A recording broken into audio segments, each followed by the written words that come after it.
Bueno, pues nada, hola, buenos días, buenas tardes, no sé qué decir. Hoy tenemos el placer de tener aquí con nosotros a Hugo Carreno-Luengo. Él es ingeniero aeronáutico por la Politécnica de Madrid, pero digamos que nuestro link es cuando él hizo el doctorado en la UPC. Yo creo que te doctoraste en el 2015. 16. Y ahí empezó a trabajar con lo que nos va a presentar hoy, que son la reflectometría GPS, que de hecho es una de las técnicas que en mi grupo hemos utilizado durante un tiempo para recuperar vientos sobre la superficie del mar, que creo que Hugo además nos va a hablar de este tema. Después de hacer la tesis, pues se fue así a lo grande, a Estados Unidos. Ha estado muy vinculado con la NASA, creo que incluso estuviste haciendo algún postdoc ahí. Sí. Y luego, más importante que eso, se fue a la Universidad de Michigan, donde entró a formar parte del grupo de CYGNSS, que es una misión de reflectometría GPS. Creo que son 8 satélites que van en formación y están cubriendo más o menos toda la zona tropical para extraer información sobre ciclones, etcétera, etcétera. ¿Vale? Y esta misión, pues yo creo que se lanzó en el 16. O sea que lleva 9 años. Bueno, él nos va a contar igual qué va a pasar con esta misión, pero ha estado trabajando mucho en otras aplicaciones, porque la ventaja de trabajar con estas señales de banda L es que tienen, como nos va a mostrar, aplicaciones también en tierra y en hielo, ¿vale? Y el hielo marino en particular pues es de especial interés para el instituto. Así que os dejo con Hugo. Gracias. Okay, so we can start with this talk.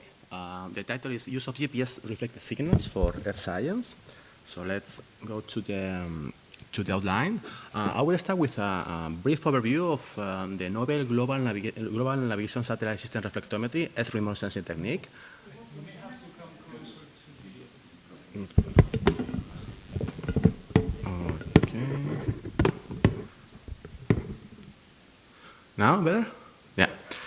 So as I was mentioning, I will start with a brief overview of the novel Global Navigation Satellite System Reflectometry, a remote sensing technique, and then I have structured this talk in 4 main sections. First, I will provide an overview of the NASA CYGNSS mission. Then I will describe the ongoing NASA Roses Fire project. After that, I will comment something about future perspective on the use of GNSSR, given the increasing number of spaceborne missions. And then in section 4, I will provide a synoptic overview of the Dragon concept. I think this is a good example of how we can use the GPS reflected signals for Earth science, leveraging and putting all together the expertise and now here at the Instituto de Ciencias del Mar. And finally, we conclude with some highlights. Okay, GNSSR can be understood as an L-band passive multistatic radar system, providing global and full temporal availability.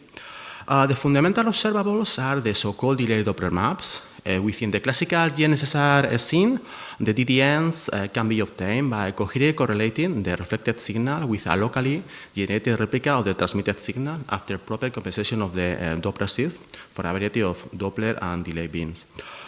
Given the increasing number of spaceborne missions and the significant amount of GNSS satellites in orbit, about 100, acting as a radar transmitter, currently we are able to provide scientific products with high spatial resolution, down to 500 meters, with very high spatiotemporal sampling in the order of minutes.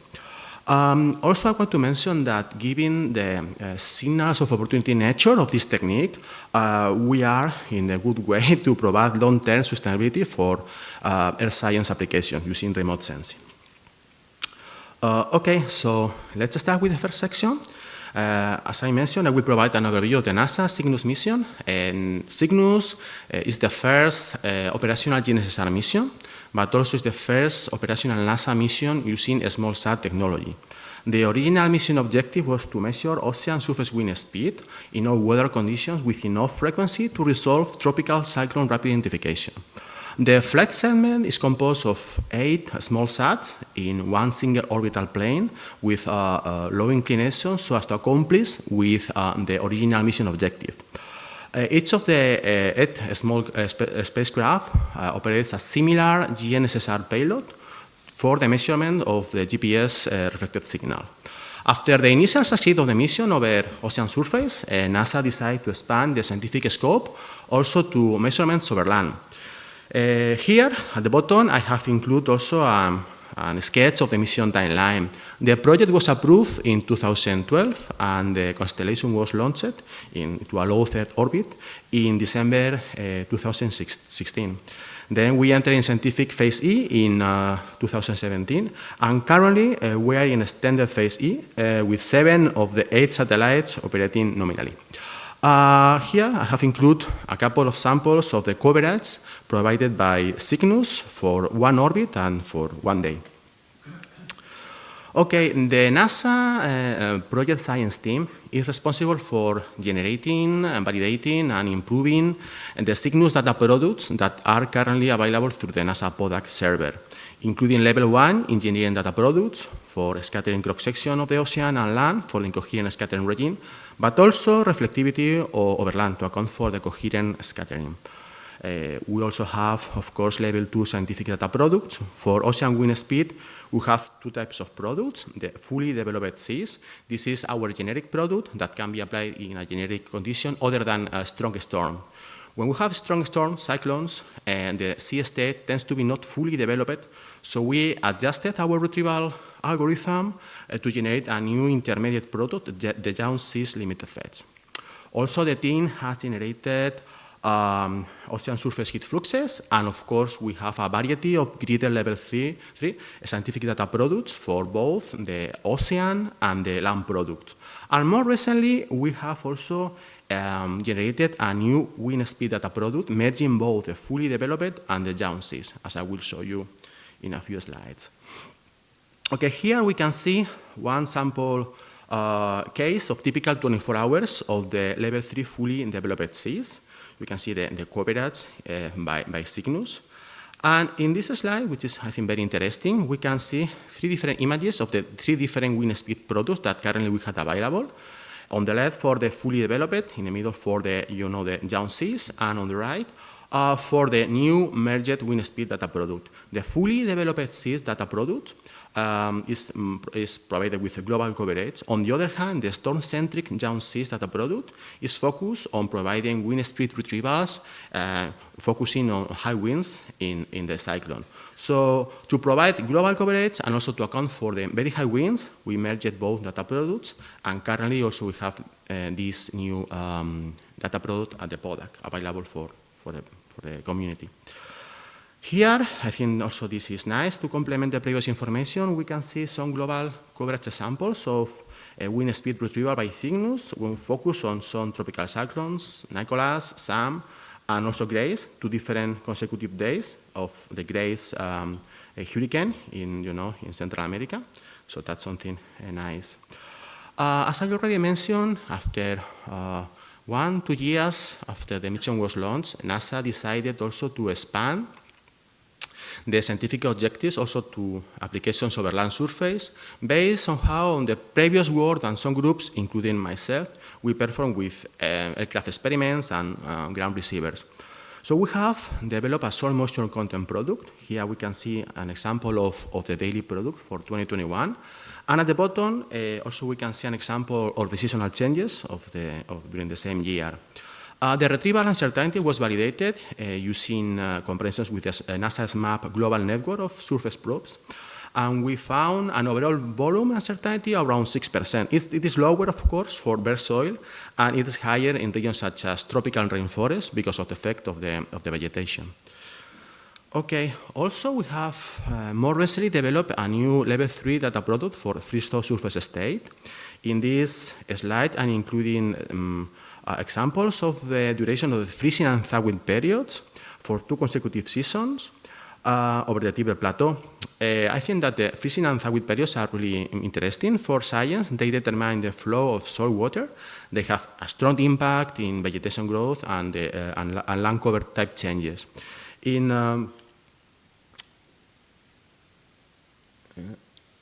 Now, in this figure, we can see the transition from the Nepal-India area to the Himalayas, and then the transition from the Himalayas to the central part of the Tibet Plateau. So I think this is a very nice geophysical pattern. Okay, to conclude this first section, I have included one synoptic slide to provide an overview of a more exotic product. This is the Cygnus Level 1 calibrated raw IF. As you may know, with Cygnus, we have the ability to collect intermediate frequency tracks over specific target areas of interest. And with this data on ground, we can develop advanced processing technique to improve the quality of the fundamental observables, the DDM, that I presented in one of the previous slides. So we can improve the delay and Doppler resolution. We can adjust the coherent and decoherent integration times depending on the type of surface. And also we can increase the delay and Doppler windows to account for the large spreading of the DDMs in cyclone conditions. After this work, we need to perform the calibration for scientific applications. So we did it. And here at the bottom, we can see the comparison of the in-orbit DDMs and the IF products DDMs for both the coherent and the coherent scattering regime. So you can, I think it is evident, the improvement with the on-ground processing.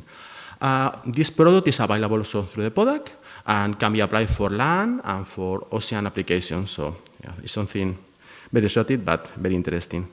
Okay, so now I think it's time to move to the second section. Here I will introduce the freeze-thaw wildfires risk prediction project, in short, FIRE.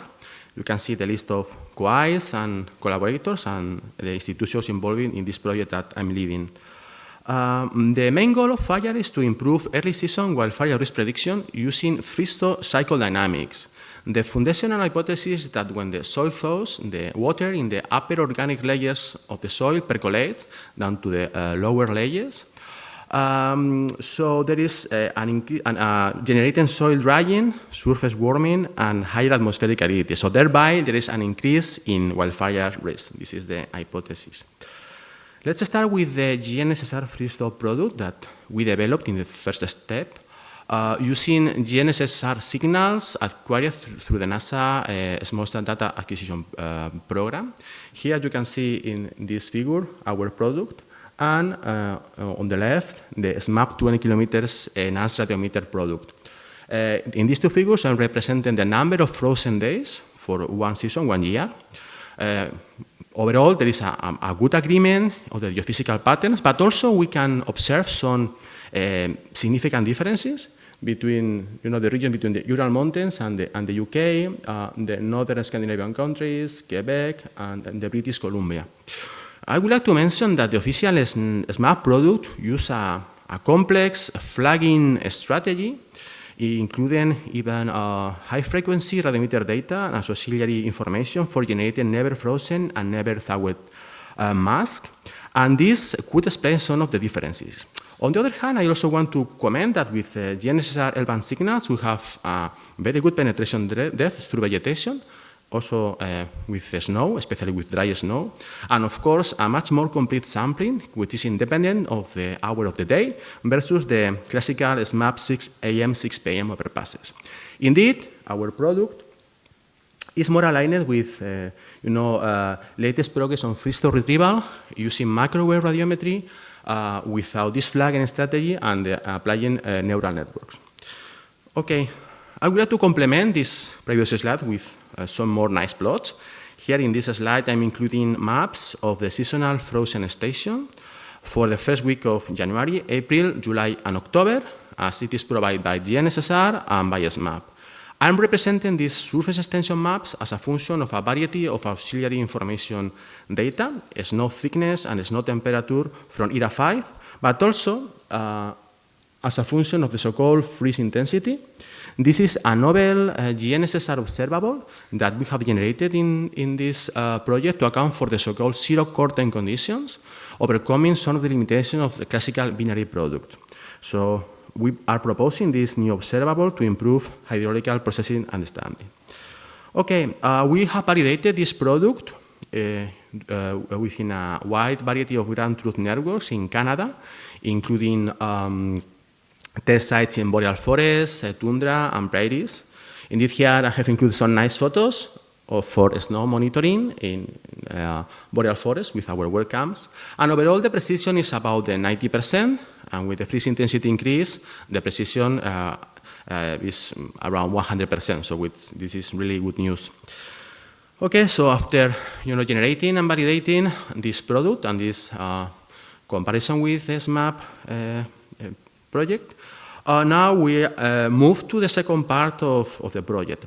As you may know, current fire weather systems are based on snow cover, start and stop times, based on experience, local knowledge, and rules of thumb, to determine when the soil moisture content exchange largely stops and starts. However, the water does not freeze immediately, and it can remain unfrozen for a long period of time or even never freeze below the snowpack. In this scenario, we aim to improve early season wildfire risk prediction by adding the freeze-thaw dynamics to the Canadian fire weather system. And the two main points that we want to study is the spring startup date and the freeze-thaw state of the surface during the winter. This is related with the surface permeability and has a strong implication of the so-called overwintering of the fuel moisture codes. Okay. In this slide, I am presenting with more detail the algorithm that we are proposing to retrieve this new observable, the freeze intensity. And we are using this freeze intensity information for determining the new spring startup date and the new fall stop dates. To that end, we are characterizing the statisticals of the residuals of the soil moisture content exchange during the freezing period as a function of the freeze intensity. Taking a look to the median of the residuals, we observe that we are around 70%, the median tends to 0. So in practical terms, we are determining the spring startup date at the last transition of the season when the freeze intensity drops below that value. On the other hand, we are determining the fall stop date at the first transition of the season when the freeze intensity rises above. Note that at the beginning, at the end of the season, we can have several transitions depending on the year. So from a practical point of view, we are considering the last transition for the spring and the last transition for the spring and the first transition for the fall. This is our practical and pragmatic approach for defining these dates. Okay, once we have defined this date, the next step was to evaluate the impact, the potential impact on fuel moisture code started up values. Here, to show you this impact, I have included several cumulative distribution functions of the difference of soil moisture content, depth moisture code, and drag code between the new spring startup and fall date that we are proposing and between the old classical snow-free line that the current fire weather systems are using and our new spring startup date. Here, for each of the variables, you can see two different curves. And the observations are that the soil moisture content difference is constant between our new dates.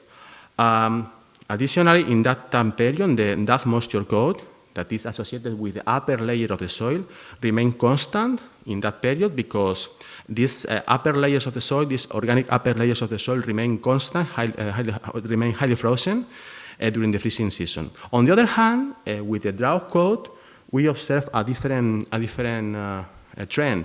The drought code decreases because I think this is our interpretation. This code is associated to lower layers of the soil that takes more time to become frozen or just remain thawed during the season. So the soil water percolates, contributing to soil drying. And this is the physical interpretation of these curves. But these previous observations were based on remote sensing data and reanalysis data. So to further validate our interpretation and our observations, we use ground truth data from our networks in Canada over different types of land cover type, including tundra, boreal forests, and prairies.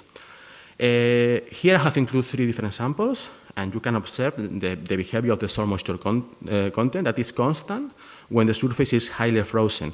Of course, with some minor residuals, probably because of anomalies in the air temperature, infiltration. But what's really interesting is to see the decrease in moisture when the state, when there is a transition of the state between thawed and fully frozen. And this is because there is a sudden decrease in the liquid soil water. At the end, the permittivity of the liquid water is very high. So what we are really measuring, is the change in the content of liquid water. This is the component of the soil that contributes more to the reflected signal strength.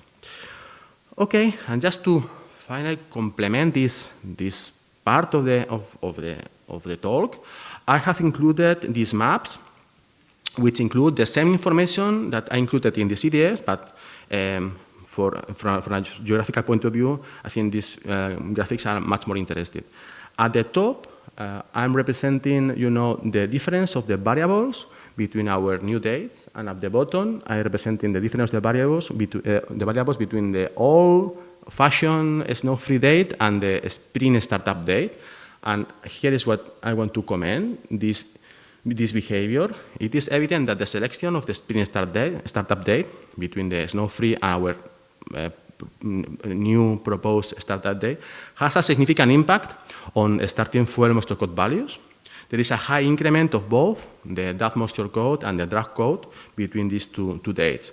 So this is very relevant because current draft code overwintering procedure assumes that the moisture is constant during winter. And this is not true, as we are demonstrating. So in summary, our results illustrate the need to further update current fire weather systems.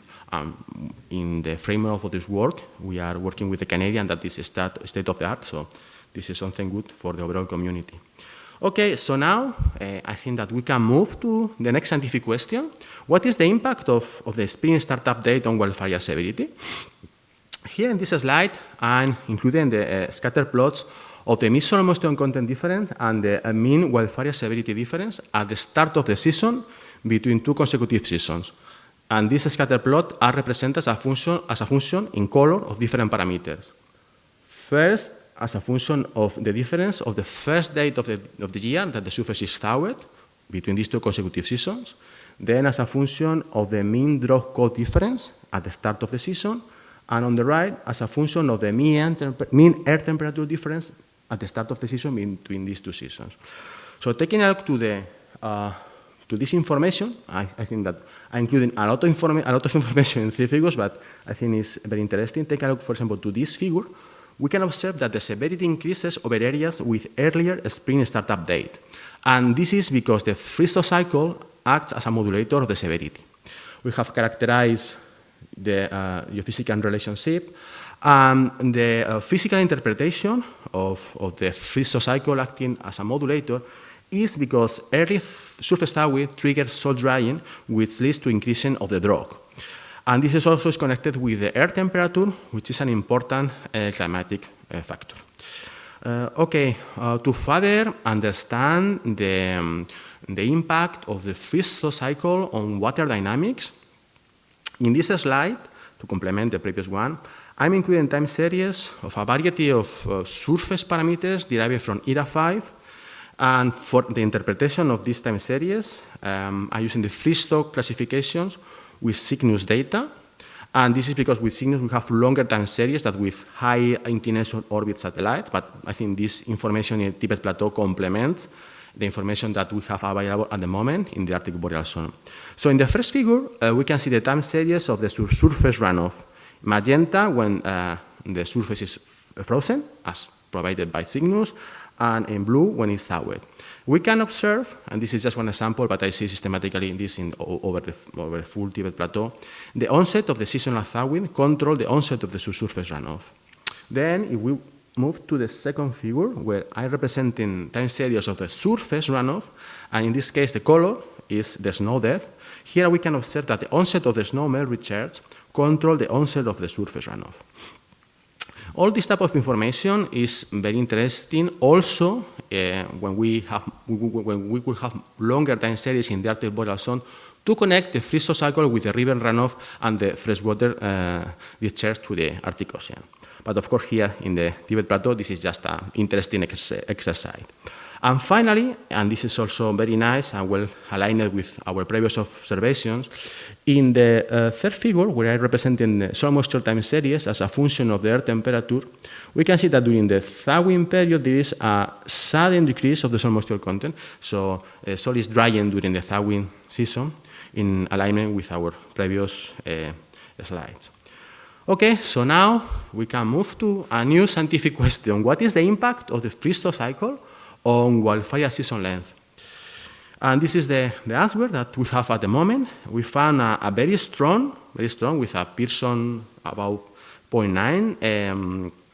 There's a strong relation, geophysical relationship between the annual length of the thawing season and the annual length of the wildfire season. Here we have performed a parametric study at the start of the season using a variety of parameters. At the top, soil moisture content, air temperature, and snow depth. And at the bottom, the different fuel moisture codes that we are considering in our project, including the drought code, the depth moisture code, and the fine fuel moisture code. These numbers here correspond to different land cover types as provided by MODIS. And it's very interesting. I cannot include all the information related to these points, but I will comment. These points correspond to tundra, so we have lower season length. Those points correspond to areas related to boreal forest. And I think the most interesting point is the point 10. Looks like an outlier, but I was talking with some of my collaborators, they are fire managers, and they told me that they have observed wildfires over grassland even if the ground is frozen. So maybe this feedback by the fire managers could explain that point, but of course, at the moment is just an hypothesis for the interpretation of the scatter plot. So here the main thing that I want to transmit is the future warming may contribute to further increase wildfire activity over the Arctic boreal zone. And this is clear based on these figures. Okay, now we can move to final discussions. As I mentioned, we are conducting regular meetings with Natural Resources Canada. They are running the official Canadian fire risk product, but also in the project I have several fire managers in my team from Alaska, also from the Michigan Upper Peninsula. And maybe, and this is just maybe, we can move to the NASA Application Readiness Level 5. This is not the goal of the project, but we are working towards that objective. Let's see what happens. In summary, within this first year of the project, we have developed a new freeze-thaw remote sensing approach, overcoming some of the limitations of the classical binary products, freeze or thaw, with our new observable, the freeze intensity, that provides a more complete and nuanced characterization of the freezing period to account for the so-called zero core time conditions. And from my knowledge, this is the first time that this is done in the community, so I think this is something really interesting. We validated the product with ground truth data, and it's working quite well. And now, in the second step of the project, we are using this remote sensing product to improve in the Canadian fire weather system. Ongoing studies are being conducted towards the final goal, is fight fires before fires happen. And at the moment, the first conclusions are here commented. Early first spring thaw leads to higher fire severity later in the season, with the potential grow into larger fires or mega fires. And also, as I saw you in some of the previous slides with these nice scatter plots, the annual length of the thawing season rules the annual length of the wildfire season. Okay, so now we can move to the next section, section number 3. I think also this is very interesting. As I mentioned when I was introducing the outline of this talk, I will provide some comments on future perspective on the use of GNSSR for the upcoming years.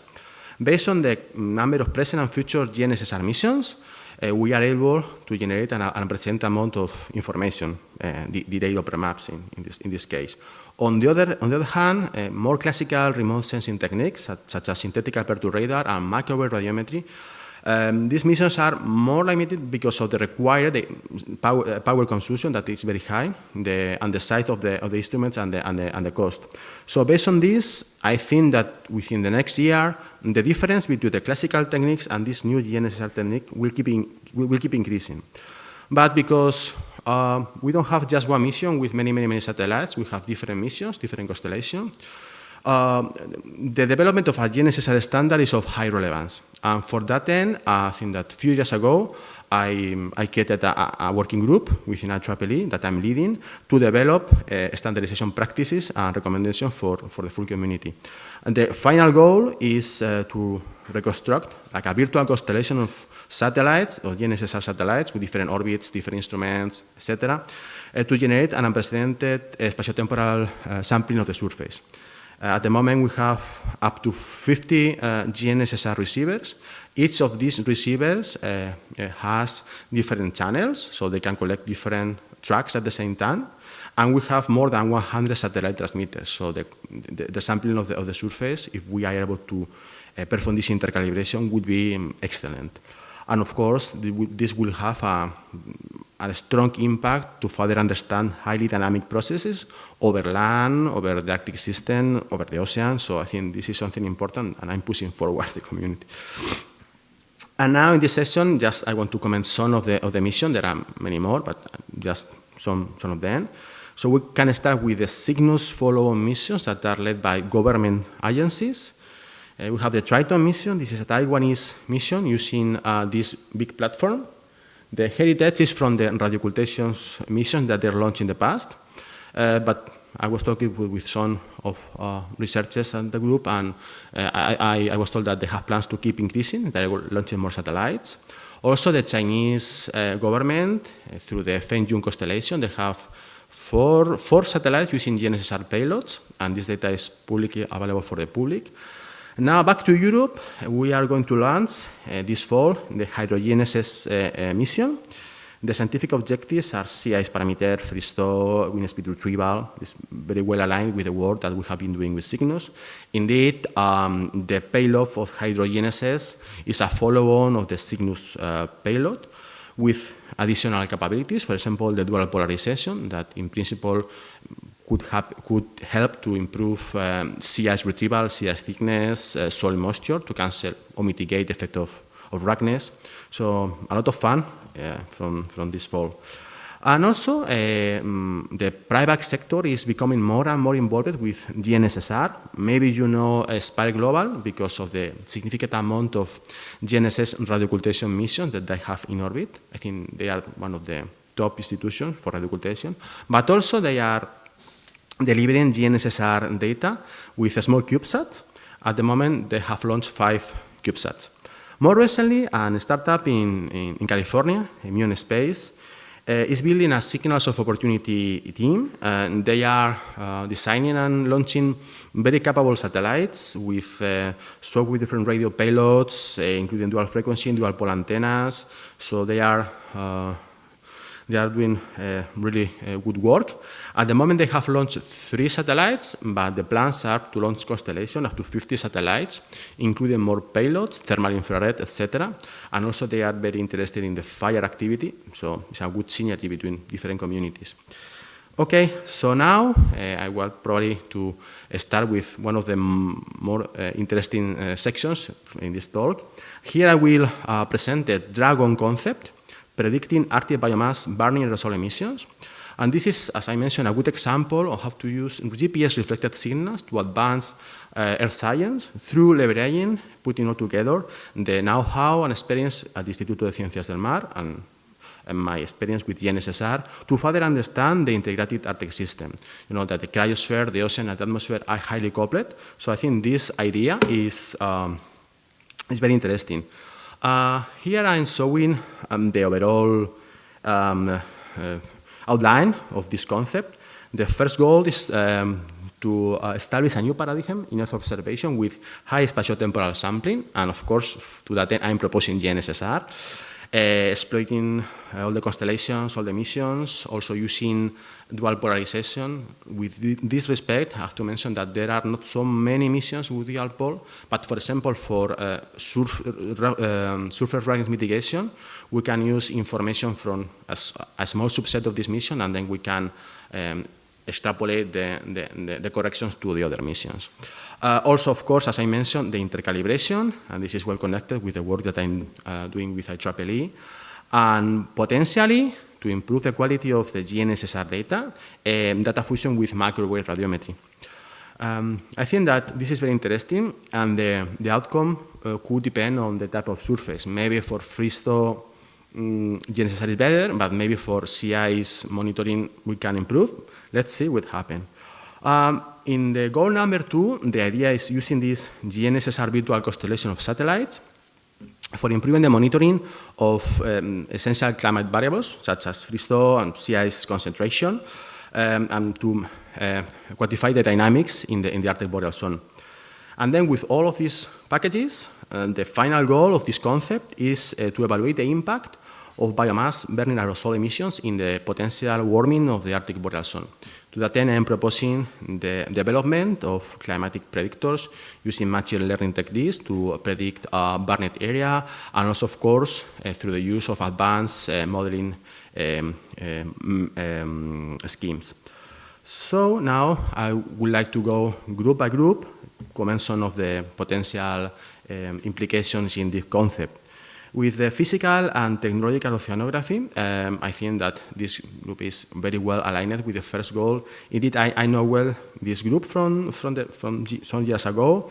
I have some papers very well aligned with what this group is doing, so I know well some of the team members. So I think that that group could provide a good contributions in terms of polarimetry, intercalibration, and data fusion. As I mentioned, we have common interests such as ocean altimetry, ocean topography, and ocean scatterometry. Here in this figure on the left, this corresponds to my first paper during my thesis.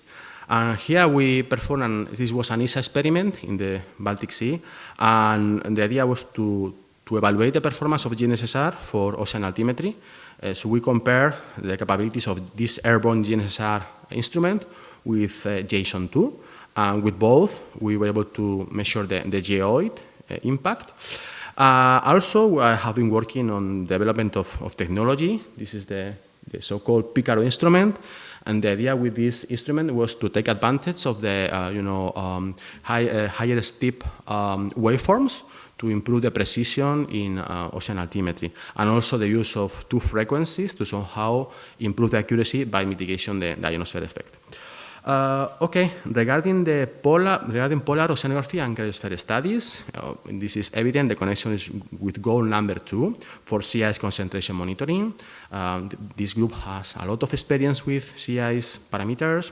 I have a lot of experience with GNSS, so this could be a very nice collaboration.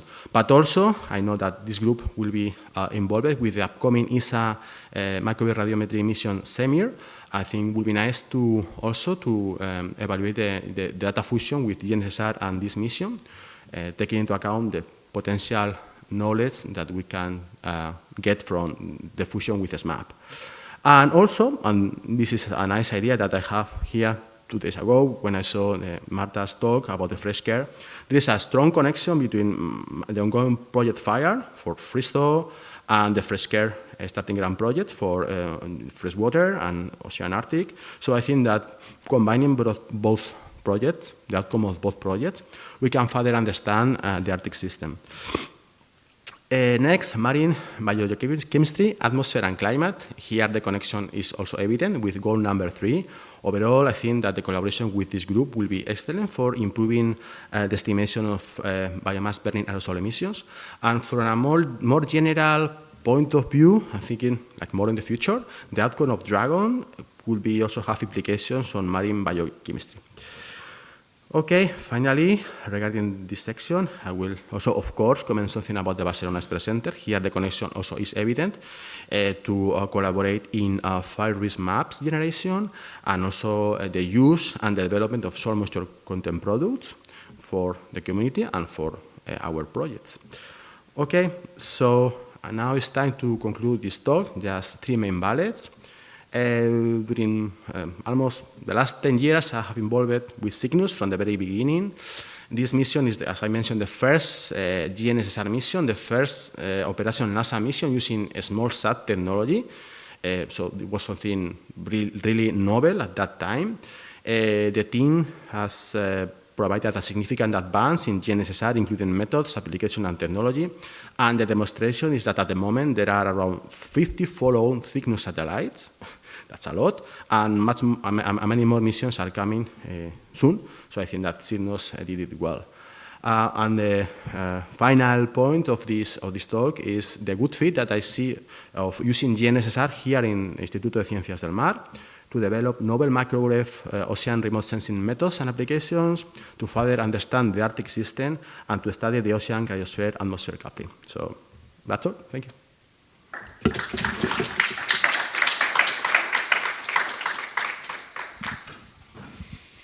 Okay, thank you very much, Hugo, for this comprehensive talk. Yeah, it's nice to see actually that you have so many, let's say, complementarities with different groups in the institute.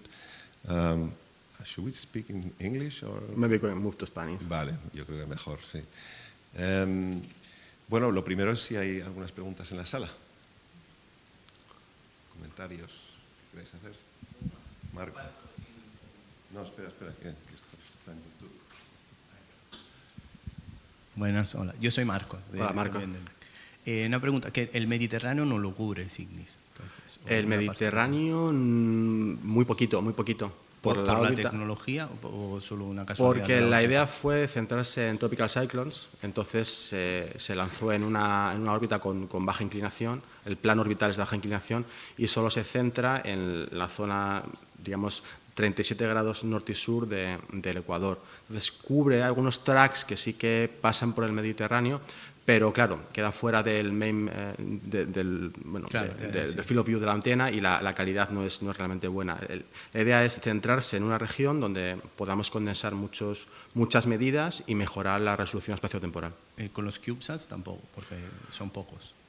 Con los CubeSat, por ejemplo, de Spire, los lanzaron los dos primeros siguiendo el ejemplo de Cygnus en una órbita también de baja inclinación, pero a partir de entonces los últimos tres los han lanzado en órbita de alta inclinación y claro, cubre todo el planeta. De hecho, después de esos dos CubeSat de Spire, el resto de misiones ya son todas de alta inclinación, con lo cual sí que cubren el Mediterráneo, cubren todo el planeta. Bueno, gracias. Sí, al final la clave es con cuánta cobertura tenemos espacio-temporal en el Mediterráneo. Eso es la clave. Estos son tracks y son muy finos, o sea, hay que tener una constelación muy extensa, pero vamos en esa dirección, por lo que entiendo. Cada vez va a haber más sistemas en órbita. De hecho, como comenté, 50 satélites están ya pesan en poco, órbita son muy baratos, y hay muchas más misiones que están planeadas. Cierto. Estados Unidos con Muon Space, aquí en Europa con GNSS y China ahora mismo lleva la delantera en cuanto al número de satélites. Cierto. ¿Más comentarios? Hola, Hugo, gracias. Bueno, se me ocurren varias cosas, pero ¿cuál es el potencial que tú le ves en el Ártico a estos productos de viento? ¿Cuál es su resolución? ¿Sabes si estos ya son los productos que son utilizados como forcing en los modelos climáticos que se usan actualmente? Respecto a los productos de Ocean Wind, hay de hecho bastantes proyectos en común con NOAA, tanto de la Universidad de Michigan como de Muon Space y de Spire, y sí que lo están utilizando o tratando de utilizar en las aplicaciones que tú mencionas.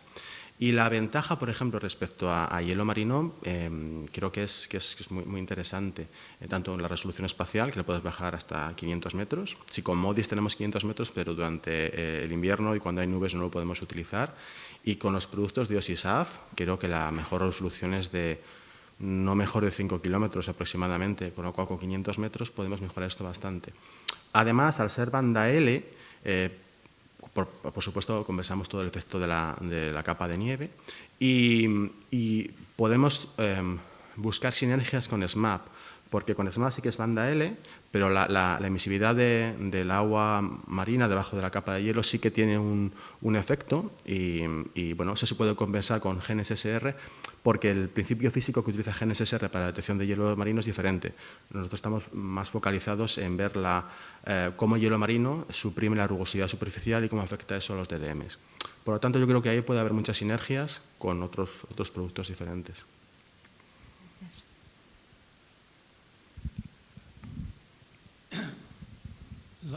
La medida del grosor de nieve sobre hielo marino es una medida altimétrica con GNSS-R. ¿Te refieres a la medida de la nieve? De la nieve sobre el hielo. La medida de la nieve, al ser banda L, en principio banda L, si la nieve está seca se puede despreciar. Si la nieve es húmeda, pues con modelos de transferencia relativa se podría compensar junto con datos de IRA5, que es el... Quizá la pregunta es al revés. ¿Cuánto de bien puede uno medir nieve sobre hielo marino en el Ártico, en la Antártida sería lo mismo? ¿Cuál es el error en la determinación del grosor de la nieve? Pues me parece una muy buena pregunta y habrá que investigar más al respecto. Hay estudios preliminares con torres utilizando información de fase, con DDMs complejos. Sí que tienen resoluciones por debajo del centímetro en la determinación de la capa de nieve, pero no utilizan la técnica que se utiliza generalmente en los satélites, que es correr la señal directa con la reflejada. Ellos utilizan la interferometría para tener acceso a la fase. Y eso, de momento, desde espacio no está disponible. Yo, donde potencialmente tal vez veo una mayor ventaja de GNSS-R, más que en la nieve en sí misma, es en el hielo. Por ejemplo, con dos polarizaciones tal vez se podría avanzar en la determinación del espesor de la capa de hielo. Determinación del espesor de la capa de hielo, hay varias formas de hacerlo. Lo que es crítico y complicadísimo es hacer el grosor de la capa de nieve sobre el hielo, que en realidad, si las medidas de altometría de ISAT, cryosat, etcétera, etcétera, siendo altimétricas, el principio de Arquímedes, en realidad es el peso de la nieve encima del hielo lo que determina el error, ¿no?